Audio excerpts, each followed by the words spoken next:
Fala galera, tudo bem? Vamos conversar agora sobre as equações de MHS. Primeiro precisamos compreender que tipo de movimento é o MHS. MHS significa que é um movimento harmônico simples, ou seja, um movimento que se repete periodicamente. Em intervalos de tempos iguais ele vai se repetir. A gente compreende o MHS também como um movimento de vai e vem. Então, um movimento de vai e vem. Você pode compreender assim, porque um movimento de vai e vem ele vai repetir a sua posição em períodos de tempos iguais. Então, que compreende um movimento harmônico simples. E ele tem esse nome harmônico porque para descrever esse tipo de movimento nós vamos utilizar as funções harmônicas lá da matemática, que são as funções trigonométricas. Então, para que possamos compreender um pouco melhor, vamos perceber que se nós temos um objeto, esse pontinho vermelho, e ele está se deslocando nessa trajetória circular, então está descrevendo um MCU. Em cada posição que ele se encontra, ele projetaria uma sombra ou teria uma projeção no seu eixo X nessa parte de baixo aqui. Então, em cada ponto que ele ocupa, em cada lugar que ele se encontra, ele projeta um pontinho aqui embaixo. Ele também vai estar em uma distância em relação à sua origem, que é o O. A posição de máxima elongação é o A, ou o menos A, como nós temos aqui, menos A. Então é o A ou menos A. Essa é a posição de máxima elongação. E nós vamos representar por A por ser a amplitude do movimento, um movimento harmônico simples. Então, a amplitude do movimento será representada pela letra A, que, em relação ao movimento circular, que nós vamos estar comparando os dois, é exatamente igual ao raio do movimento circular. Então, nós temos, assim, que a posição que ele ocupa até o centro da circunferência é uma distância r de raio do movimento circular. E a distância que ele se encontra do centro da circunferência, que seria minha origem no plano horizontal, essa projeção que ele tem no plano horizontal, é uma distância x, por isso eu coloquei x aqui embaixo,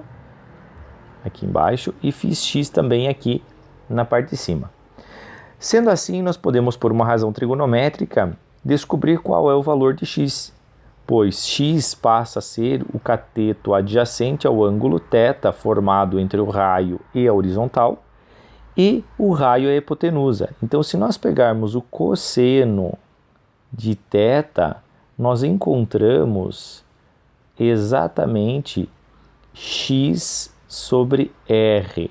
Ou seja, x é r cosseno de θ. Lembrando que o raio é o mesmo que a amplitude, nós vamos ter então que a posição x nada mais é que a amplitude vezes o cosseno de θ. E assim, nós vamos ter também que esse θ é a posição angular do objeto em relação ao movimento circular. Então, se nós lembrarmos que a posição escalar dele é S igual a S0 mais V vezes T, que é a velocidade escalar, a posição angular dele vai ser posição angular inicial, ou fase inicial, mais ômega, que é a tua velocidade angular, vezes tempo, porque agora nós estamos traduzindo tudo para ângulo.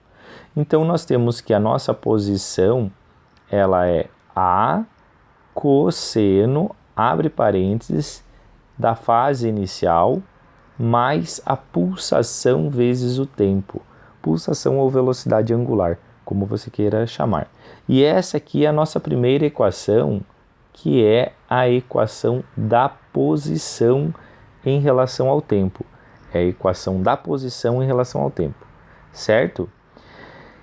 Professor, e a equação da velocidade? Então, para que possamos compreender a equação da velocidade, nós vamos precisar representar o vetor velocidade nesse ponto. Então, nesse pontinho aqui, nós vamos ter um vetor velocidade. Que está apontando para cá. Ó. Essa aqui é a velocidade do movimento. E, consequentemente, nesse ponto aqui, ó, você terá uma velocidade vindo para cá. Ó. Então, nesse ponto aqui, você terá uma velocidade do MHS vindo para cá, ó. Então, essa aqui é a velocidade do MHS. Então, nós podemos fazer uma relação entre essas duas, porque se eu colocar ela aqui em cima, gente, ó, minha velocidade do MHS, você pode perceber que fechando assim o nosso triângulo aqui, nós temos também um triângulo retângulo. E esse ângulo θ, ele é igual a esse ângulo aqui, ó. E o ângulo θ está aqui em cima agora.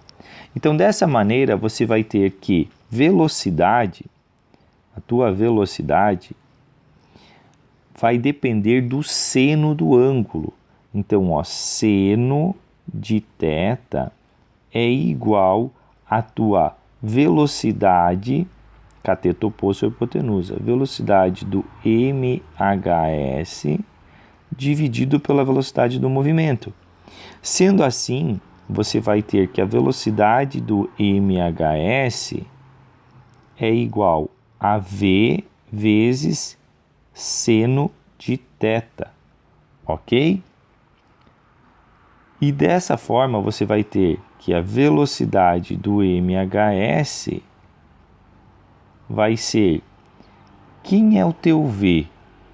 Quem é o teu V? Velocidade é, a velocidade vai ser igual. Sendo assim, galera, a velocidade que nós temos, essa velocidade, ela é ômega R, que nós estamos transformando a velocidade escalar em velocidade angular e vice-versa. Então, nós também sabemos que o R é a nossa amplitude, então é ômega A.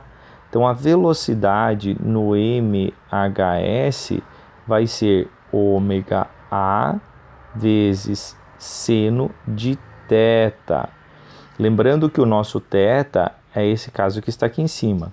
E também que o seno de θ, no primeiro e no segundo quadrante, eles são positivos. Mas percebam que a velocidade ela está no sentido negativo dessa trajetória. Então, a velocidade vai ter sinal de negativo quando o seno for positivo. E quando o seno for negativo no terceiro e no quarto quadrante, a velocidade vai ter sinal de positivo. Então, nós vamos precisar corrigir isso. E para corrigir, basta que venhamos a colocar aqui, ó, um sinal de negativo na frente da nossa equação. Então, vai ficar menos ômega A vezes seno de θ0 mais ômega t. Pronto. Essa aqui é a nossa equação da velocidade em função do tempo no MHS. Agora vamos falar da equação da aceleração.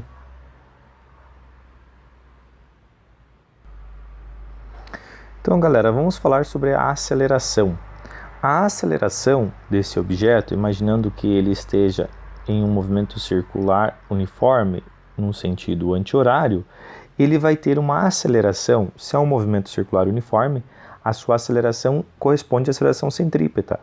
Por quê? Porque nós temos uma variação somente de posição do vetor velocidade e não de tamanho. Então, a tua aceleração nada mais é que um vetor que aponta para o centro da sua trajetória. Então, esta é a aceleração do MCU. Então, vamos chamar assim, ó, que A é a aceleração do MCU, certo? E quem é a aceleração do MCU? Não sei se vocês lembram, igual a aceleração centrípeta, V ao quadrado sobre R. Ou ainda, vocês têm que a aceleração é igual a ômega ao quadrado vezes R, que para nós nós vamos ter o quê? Nós vamos ter que essa aceleração vai ser ômega ao quadrado vezes A, ok? Por que A, professor? A, por motivo do raio. Lembra que nós já fizemos essa conversão, que o raio corresponde à amplitude do MHS. Então, já para a gente ir transformando. Tá, professor, e a aceleração do MHS? Então, percebam que quando ele está indo naquele sentido anti-horário, este objeto aqui, ou esta sombra, vai passar a ter uma aceleração para cá, ó. Essa é a tua aceleração do MHS, tá? Então, eu vou mudar a cor aqui para facilitar a nossa vida. Vamos escrever aqui com uma cor, um verdinho mais claro, tá? Então, nós vamos ter aqui a aceleração, essa aceleração do MHS, certo? Então, a aceleração do MHS, se nós transformarmos ela para cá, ó, se a gente trazer ela para cá, ela vai fechar um triângulo, né, gente? Então, aqui a aceleração do MHS e, consequentemente, nós vamos ter que este ângulo θ, ele está também aqui, ó. Ele aqui também é o ângulo θ. Então, se eu pegar o cosseno de θ, eu vou ter uma relação entre a aceleração do MHS e a aceleração do MCU. Então, se eu pegar lá o cosseno de θ, ó, cosseno de θ é igual a aceleração do MHS dividido pela aceleração do MCU, que a aceleração do MCU a gente já sabe quanto é. Então, a aceleração no MHS é igual a aceleração do MCU vezes o cosseno de θ. Então, volta lá. Quem que é a tua aceleração do MCU? É A ômega ao quadrado vezes R. Para nós é o A. Então, a aceleração do MHS passou a ser a ômega ao quadrado vezes A, vezes cosseno de θ. Lembrando que θ é a fase, né? É a fase que ele se encontra. Então, θ é fase inicial mais ômega t. Então, substituindo isso e também levando em consideração que no quarto e no primeiro quadrante, a tua aceleração está no sentido contrário do movimento, você vai encontrar também o cosseno como positivo e a aceleração no sentido negativo. Então, novamente, nós vamos ter uma incoerência de sinal, nós vamos precisar corrigir esse sinal. Olha só, no segundo e no terceiro quadrante, o teu cosseno é negativo, o cosseno de θ é negativo. Porém, a tua aceleração está fazendo com que o movimento acelere. A partir dessa posição zero, ele vai aumentar a velocidade e assim ele vai estar no sentido positivo. Tá, professor, então quer dizer que existe uma incoerência de sinal, que é fácil de resolver só colocando o sinal de menos na frente, né? Como nós fizemos antes. Então, a aceleração do MHS vai ser menos ômega ao quadrado A vezes cosseno de θ0 mais ômega t. Ou seja, aqui θ, o φ, é uma letra grega que corresponde à fase inicial, certo? E assim nós temos as três equações do MHS. A aceleração, que nós temos aqui, nós já demonstramos a equação da velocidade e também do espaço. Certo, gente? Um abraço e até a próxima.